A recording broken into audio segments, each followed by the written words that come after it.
Welcome back to another week. Small C Big Impact. We did miss last week, but I'm not going to beat myself up about it because we got really sick.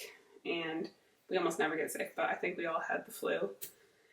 We traveled, we're out of town, and so we didn't have one on the back. We didn't have like one pre-recorded for that week, so we were going to have to come back and record. But then literally we came back Monday and Tuesday. Opal got sick. Wednesday I got sick.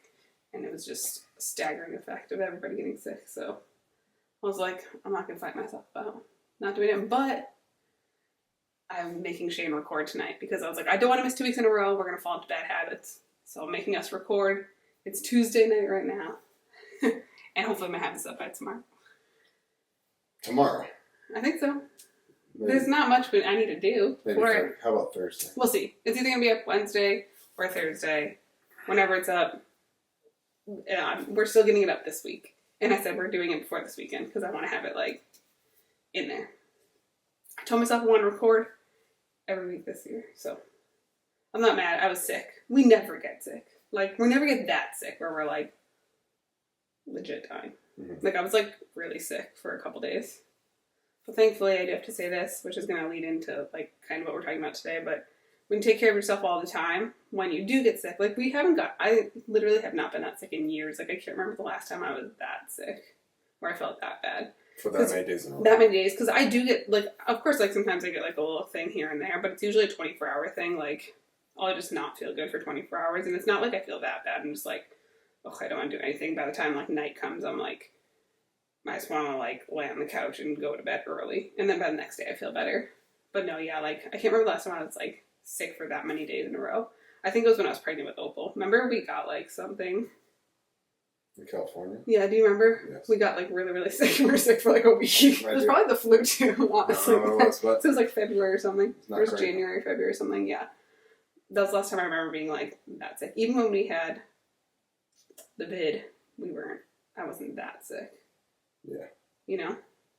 So, but yeah, it wasn't fun. But taking care of yourself all the time, having healthy habits all the time, makes it so when you get, like, really weird, crazy things like that, you're not super sick for a long period of time. Because I know people who, like, have literally been, like, sick for, like, a week or 2 weeks. And I feel like it was, like, 4 days for us, 3 days, 4 days, and then a little bit of, like, a lingering cough, which, like, some of us still have, but... Yeah, it wouldn't have been as long as we all got it once, but it was so staggered. Yeah. Basically, it dragged out a whole week, but everybody had it for, like, 3 to 4 days. Yeah. You know, of, like, being really sick from, like, the time they got it till like, feeling better. But yeah, the cough is a little lingering, so if I'm coughing tonight, apologies. But we're going to do a quick one this evening, or today, whenever I post this. We're just going to be talking about... We're going to be talking about healthy kids, about how to teach your kids about health, how to talk to your kids about eating healthy, and how to change their mindset around, like, ways that your family eats. Because this is a question we do often get, is, like, how do you talk to your kids? How do you explain to your kids that, like, when they go to a birthday party, they're not going to be eating the things that the other kids are eating, or, like, that they can't have the candy that, like, kids are handing out in class, or, like, whatever it is. We do get this question a lot about, like, how do you talk about these things with your kids? And I think it's slightly different for us because we have, like, the vegan on our kids' side, that, like, our kids have always grown up a little different, looking at eating different, like, they've always just eaten differently because, like, we are vegan and they are as well. So I think from, like, that standpoint, it's always been so easy for them to, like, not feel the need to fit in or not feel like I'm missing out on something because they just, like, don't want it, you know. Excuse me.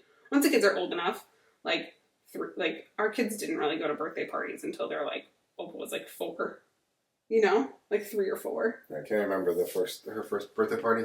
Probably 4 years old is, like, her first birthday party she went to. That would have been 5. And we don't have her in regular school or daycare or anything like that, either of them.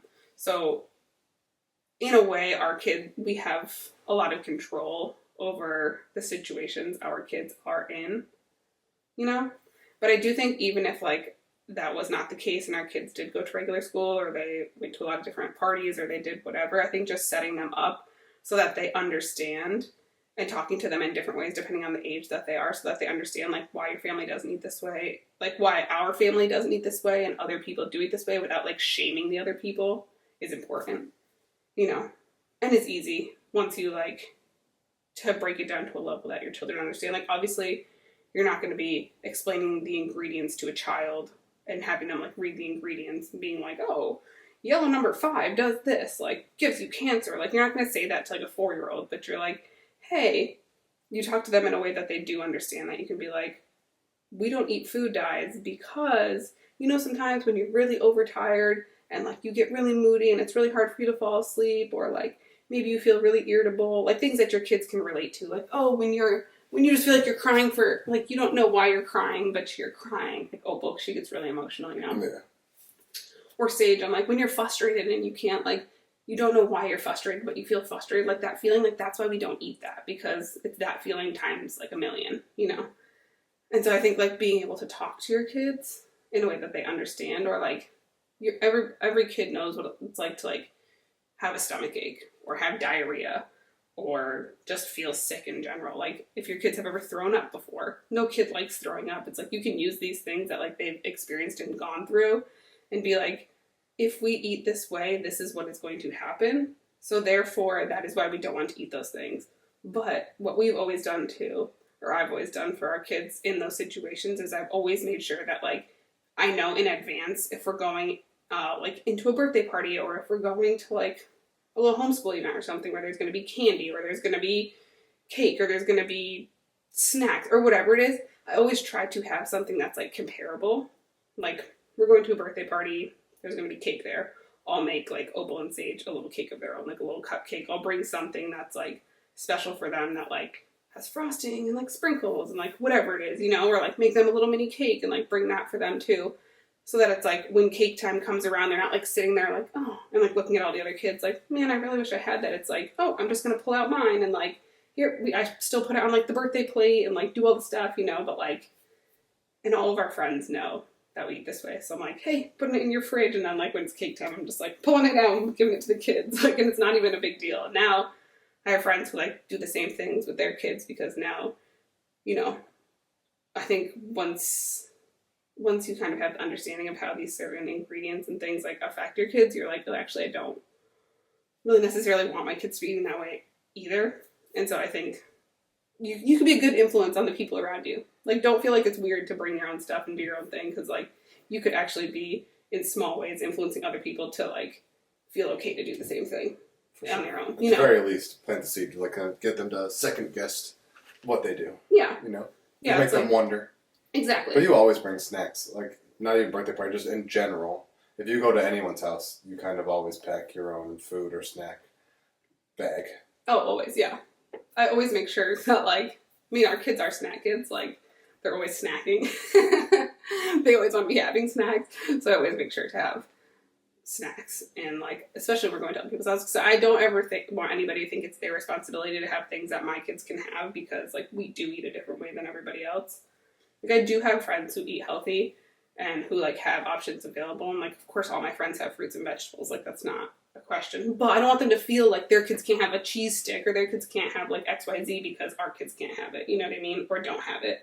So I'm like, I'd rather just have stuff that I know A, our kids like, B, I know the ingredients in it already, and C, it's like available that like our kids will eat, and I bring it, and it's like, and I always let the other kids eat it too, because like they always like our stuff too, you know? So I'm like, yeah, everybody can have it. It's not a big deal.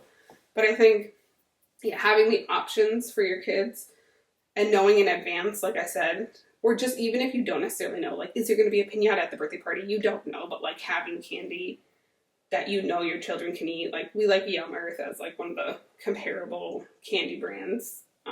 So having things like the Giggles, which is like a Skittle version, or like the Chews, which is like a Starburst version, or like the Sour Patch Kids, like whatever it is, just like having like little things, or even like the Unreal Chocolates, like something that's like, you're not sure what's going to be there, but setting it up so that like in case your child is in a situation, like they can still play, that they can still do the piñata. They can still do the trick-or-treating. they can still do the Easter egg hunt. Like, it's like they can still fully be involved. They can still do the, like, whatever it is, decorating the cookies at Christmas time. Like, they can still do all of it. It's not that they're like, you're like, hey, you're not going to eat that. You can't do it. Like, they can still be fully involved in the entirety of it.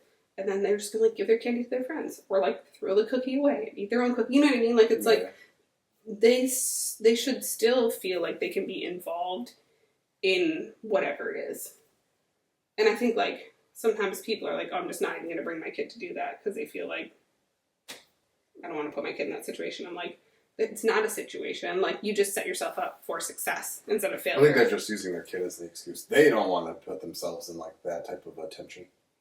Or they don't. That's the thing. They feel like it's awkward, or they feel like I don't want to, like, disrespect the person by bringing my own stuff or, like, that kind of thing. But I'm like, if you don't make it into a big deal, it's not a big deal. And also, who cares if they're like, oh, it's so weird you brought your own. First of all, they're not going to say that because they don't care. But if they did, it's like, who cares? Because you care about what your family eats. You care about what your kids eat.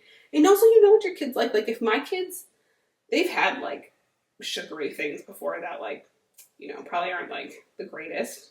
And they don't like them because they didn't grow up eating them. Right. Like, it's so sweet on their palates that they're like it's like they can't like overloads their system and they just feel sick. That's what I mean. It's like they don't, first of all, yeah, they might eat, like, a bite of it, but they'll literally eat, like, 2 bites. They have, like, their palates are so, like, trained for natural sweetness.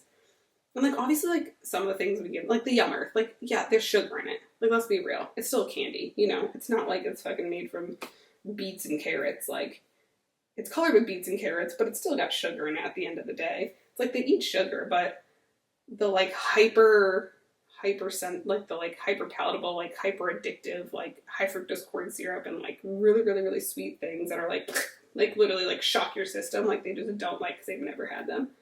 And I think that also goes to show that you can retrain your own taste buds, but you can also retrain your kids. Like, even if your kids are a little older and then you just start learning about this stuff and you're like, actually, I want to change the way that, like, we're eating. And your kids might push back a little bit at first, like, because they've always eaten XYZ way, you know? They're like, why can't I have Oreos? Why can't I have Doritos? Why can't I have these Gushers or whatever it is? It's like, they might push back a little bit, but like I said, again, if you're talking to them in a way that they understand and you're getting them involved in the decisions too, like getting them excited about that, like, this is how our family's going to eat and we're going to feel so great. And, like, if your child does, like, a sport, like, maybe they're, like, Opal does gymnastics, you could be like, you're going to be better at gymnastics, you're going to be sharper in school, you're going to be able to pay attention better, like, your muscles are going to, like, not be as sore after you, like, work out, like, you're going to be able to run faster in baseball, like, whatever it is. It's like, you can get them excited about it and, like, try to involve them in it as well when your family is, like, making that change. And then also having those options that's, like, maybe your kid's favorite thing was, like, Doritos.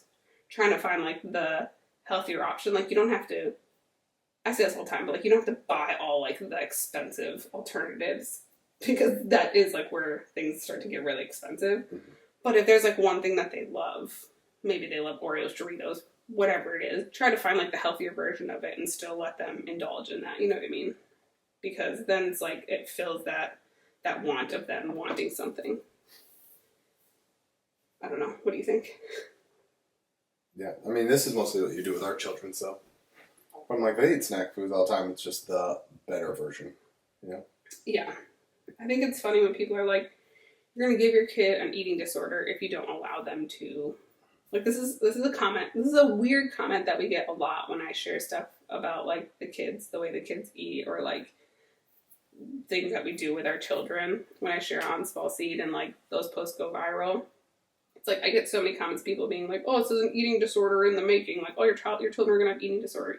I'm like, you're trying to tell me that I'm giving my child an eating disorder by giving them healthy food? Like, there's just no, I just don't understand. Like, at some point my kids are going to be old enough to make their own decisions if at that point they want to eat. Same with, like, the veganism stuff. Like, right now Opal's old enough where she can fully understand it, you know, pretty well. She's going to be 7 years old soon. Like, she can understand what that means. And if she was like, I want to try chicken, I'd be like, do you? I'm not going to be like, you can't have that. Like, if you want to eat that, like, understand what that is. If you want to eat, you know, cake made with red food dye, like, do that, but understand that these are the consequences and this is how it's going to make you feel. And then if you still make that decision, that's fine as an adult, you know what I mean? Or as an older child or whatever. But I think explaining it to them in a way that they understand, and it's like, these are the side effects of eating this way. And also giving your kids the confidence to ask those questions to, like, adults to make sure that, like, certain things are in those foods or not in those foods. Like, my kids are very confident in asking, like, everybody always laughs because Opal always asks, like, she's like, is this vegan? Like, or she's like, does this have, because she gets really, like about food dye, because food dye is one of the things I'm always like, yeah, that's got food dye in it. Like, because it's one of the things I really try to not give our kids. Probably the most important thing. Yeah. I think like, probably for all the children, junky stuff, for sure. Yeah. I'm like, if you think candy or snacks, I think the dyes are probably the dye. Yeah, exactly. So it's like always her first question is like, is this vegan? And then usually her follow-up question is like, if it's a color, she's like, does this have food dye in it? And people always think that that's so funny that she asks those 2 questions, but she's confident to ask those questions, and she understands that, like, if either of those answers are, like, if the answer is no, this is not vegan, she's like, okay, I don't want it. And if the answer is yes, there is food dye in this, she's also like, okay, I don't want it. Because from such a young age, I've always explained to her, like, this is how it's going to make you feel. This is why we don't eat this way. Mama doesn't eat this way. Dada doesn't eat this way. If your friends eat this way, that's okay. Because she's asked before, like, how come blah, blah, blah can eat that? Or how come they have this? And I'm like, hey, everybody eats differently and it's okay. Like, these are the values in our family. Other families have different values and that's okay. Like, we all grow up different. Like, I think, you know, having that understanding as well, so that your kid's not, like, looking down like, you ate food dye, like, you're a bad person type of thing. Because, like, you don't want them to seem, like, all high and mighty, you know? You want them to understand, like, and also sometimes I'm like, maybe they don't know. I'm like, why don't you explain it to them? Like, you could ask them. Like, maybe they don't know. Maybe they don't even know what vegan is. Maybe they don't even know what food dye does to them. You can ask them, you know? Like, also give them the confidence to have those conversations with their friends, because some kids don't even know. Some parents don't even know. Like, I still have conversations with parents now, and they're like, oh, I had no idea. And I'm like, I live in a little bubble where I think everybody knows, but truthfully, not everybody knows. You know what I mean? For sure. So having those conversations where, at the very least, like you said, you can, like, plant a little seed. Don't be judgmental, but, like, you can plant the seed so that maybe a year from now, maybe a couple months from now, they're like, I'm going to make a different decision, you know? For sure. Or maybe their child brings it up to the parent, and the parent's like, do you not want to eat that way? And the kid's like, no. And the parent's like, all right, let's do it. Like, but also I think another, like, just going back into, like, how you can kind of get your kids involved in it is also, like, getting them involved at the grocery store. Because, like, our kids will go, like, into the grocery store and they're like, can I have this?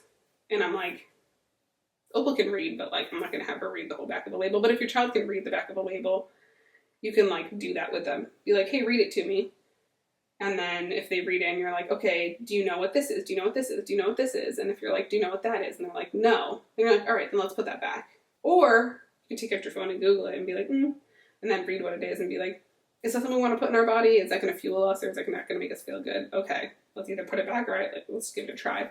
And I do that with our kids too. It's like, we'll pick up something new at the grocery store and they're like, I want to have this. And I'm like, okay, if we have time, like we're standing in line or whatever, if we're not in a rush, I'm like, I'll read the ingredients to them. I'll be like, this, and this. And basically they know the second they hear a color with a number, they're like, no, we can't have that. But, like, or if it's some really weird word that I'm like, and I'm like trying to say it, and I'm like, I don't know what this word says half the time. I'm like, oh, what do you think? Even Sage now too. I'm like, what do you think? And they're like, I don't think so. And I'm like, I don't think so either. Like, and so I think being able to, like, go through the grocery store with them like that also kind of trains them for, like, when they do get older, they will start to read labels themselves, and it won't be like a weird foreign thing. It's just like how it is for us, you know. You go in, you find something new, you're like, ooh, this looks good. Marketing's pulling me in, but, like, let's read what the ingredients say. You know what I mean? Yeah, that just made me think of, like, our kids are, like, they're so concrete about it. Like, it's just not even a question for them. I also just thought, like, I think traditionally, a lot of people use no foods as, like, celebratory foods. Like, hey, we don't eat this, but we're going to eat this tonight because it's blank. Because it's your birthday. Or right. Like, you know, we don't usually eat this because it's not good for us, but we're going to eat it tonight because blank. Yeah. And I feel like that gives the child permission to be like, oh, this can't be that bad if we have it sometimes. Yeah. I also think where people we don't do any of that. Yeah, I also think where people go wrong, which is that they will, like, take an entire category of food and make it a bad food. We don't eat cake because it's bad. We don't eat candy because it's bad for you. We don't eat chips because it's bad for you.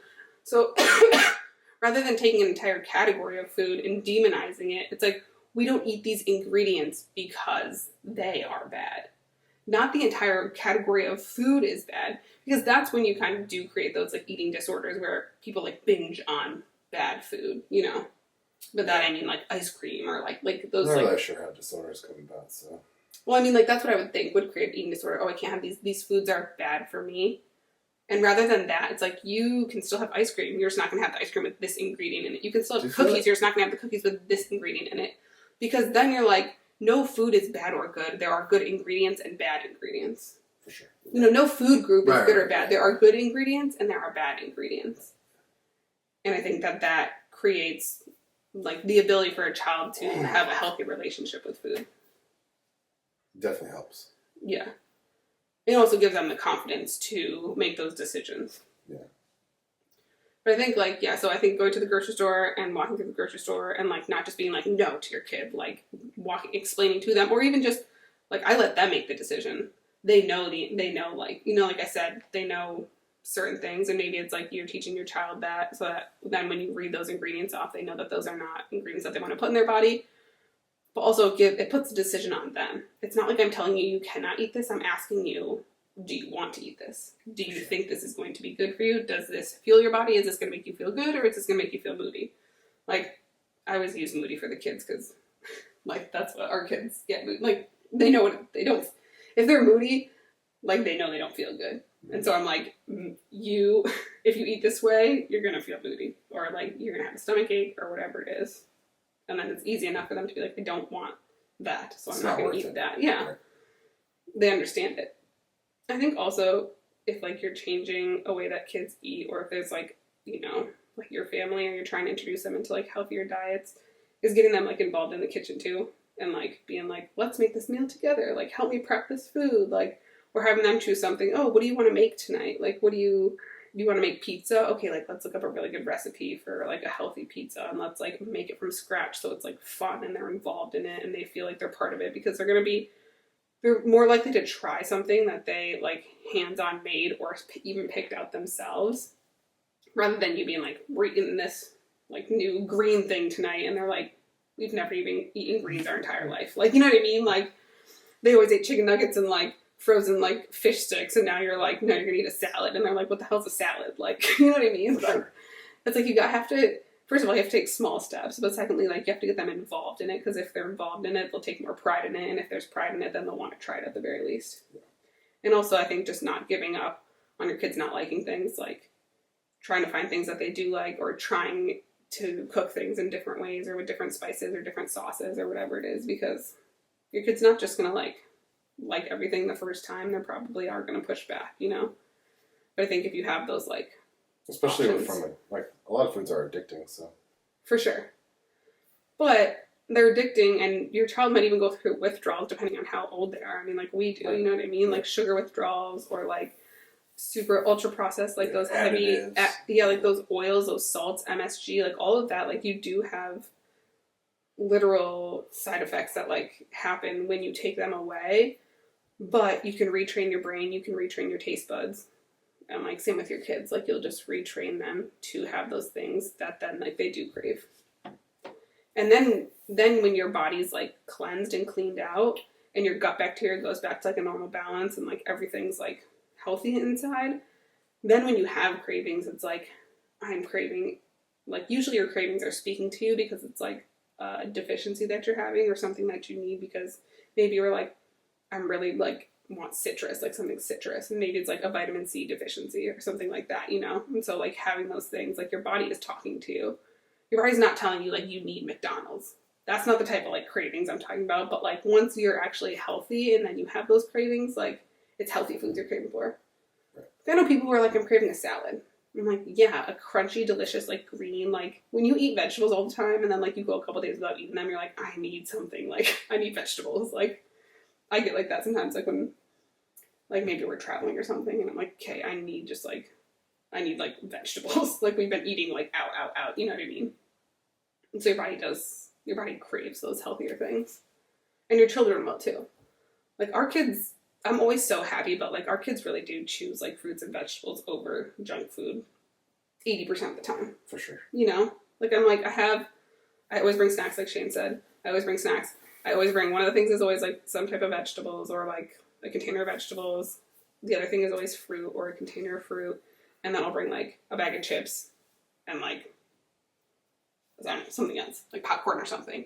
Usually when I'm like, I have this, this, and this, the first things that they eat are the fruits and vegetables. Yeah. And then only after they're like eating all the fruits and vegetables, then they're like, okay, I'll have the popcorn or I'll have the chips. And I'm like, yeah, it's almost never the first thing they choose. Like they always want the fruit and the vegetable first. Which anybody could train their kids to be that way. You know what I mean? Because it is. It's like the sweet, the crunchy. Also nourishes you. Yeah. Yeah. Yeah. Like an actual nourishment. And if you're like out running around with friends, or if you're like kind of tired, maybe it's like you're coming back from like a play date or something, like, yeah, you want that like super nutrient dense thing that's gonna like, and also like holds a lot of water rather than like sucking your hydration out of you. It like, it hydrates you. So you're like, yeah, I want the like hydrating, healthy foods, you know? Because your body's speaking to you. Like your body's talking to you. Yeah, I'm trying to think if there's, I don't even know what I'm about, but yeah, if there's anything else like that we specifically do that makes it a little bit easier with our kids. Yeah. I think we don't often eat out, which is, I think, is pretty big. Yeah. Because I think a lot of normal, like, Americans do, you know? And that is hard to eat healthy and eat out, for sure. You know? For sure. So, like, if they want anything other than that snack, it's like we're going home to make it. Yeah. We're not stopping anywhere to pick something up, you know? Yeah, we don't eat out ever. We only eat out when we travel. Yes. I would say, like... And I think in their head, it's like, oh, we can't go home and cook, so this makes sense. Yeah, exactly. You know? But even with that, like, when we have... unless we've flown somewhere, but, like, if we've driven somewhere to an Airbnb, like, we do bring our own food. And we bring, like, the food. Because it's also, like, you know your kids are going to eat it. Because often when you're traveling, like, you're doing stuff throughout the day, usually, and you're not, like, eating and drinking properly. So, you know, like, these are the things, like, this is the brand and whatever that I know my kid's going to eat when I get home. They're going to eat dinner because I know that they like this. It's not like, it's not just let me go out to eat and see, like, if I hope they're going to eat this and then they don't. You know what I mean? Or, yeah, that's not even, like, nutrient dense. It's like, hey, after a long day, like, let's go home and have, like, this really dense meal. Some real food, not just French fries. Yeah. Or pizza. I don't know if even stand out pizzas a meal. Which is what our kids live on. Or pasta. Yeah. You know, just like a pasta dish, a pizza dish, like something with bread, like no, let's go home and have like a dense, like nutrient dense meal. But yeah, we don't eat out a lot. For sure. Which is helpful. For sure. Our kids are also like, they don't really like food, like eating out food. It's almost like too rich for them. It's like too flavor forward. Yeah. Like, we don't super flavor our... Yeah, that too. It's like we don't super flavor our food either, so I think... We don't use oils. And yeah, we don't use like, those like super fats and super salty, like really salty food. They're like, oh, it's too much. So that goes back again to just like retraining your children's taste buds or even your own taste buds. Takes time. To choose. Yeah, for sure. Yeah. I mean, it does start to get better after like a month of eating a certain way, but like it takes years for you to finally be like, maybe not years, but like months for you to really, and I would say years and like months and years for you to also, because even once your taste buds are there, like mentally, you also have to get outside of that. Like I think sometimes people are like, oh, but I loved McDonald's fries, and they just like keep going back to them because like they want to enjoy them because like they used to love them, but it's like that's different than a craving. It's like an emotional, like like an emotional attachment to that, like. Whatever that's them being attached to like a memory that happened to include the fries. Exactly. Yeah. But it's like the emotional connection to the food rather than the food itself. And people have like traditions around food. People are like very like connected and addicted to food. It's like, I was just listening to, I wish I could remember the statistics. I was just listening to it on podcasting and I can't remember, but like food addiction in like kids between the age, I think it was like 12 to 17 or something was like the age group, and it was like 60% of kids are in that age group are like addicted to food. That's really high. Anyways, yes, your child's not going to starve themselves. Making those decisions, getting them involved in the decisions, teaching them why you're eating that way, empowering them to have those conversations, to not be afraid to ask, to not be afraid to be different, to understand that like everybody eats different and it's okay. All of those things are important when your family chooses to eat differently than the majority of people. and setting your child up for success so that they don't feel left out, and making sure that you always have options for them. For sure. And explaining the why. Yes. Without making it like a big, dramatic, traumatic event. You know, like some people are just over the top. You're like, this is gonna kill you. Yeah, you for know? sure. Not being like, this is gonna give you nonsense. cancer and you're gonna die. I think speaking in ways of being like, this is gonna make you happier, healthier, play better, etc., sleep better, anything. You know what I mean? Yeah, like it's going to enhance your life. Better. Yeah. You're not dodging a bullet. You're making your life, your better. quality of life, significantly better. And like I said, making it so that it's like almost their decision. Like, hey, now that you know all of these things, how about you make the decision? Right.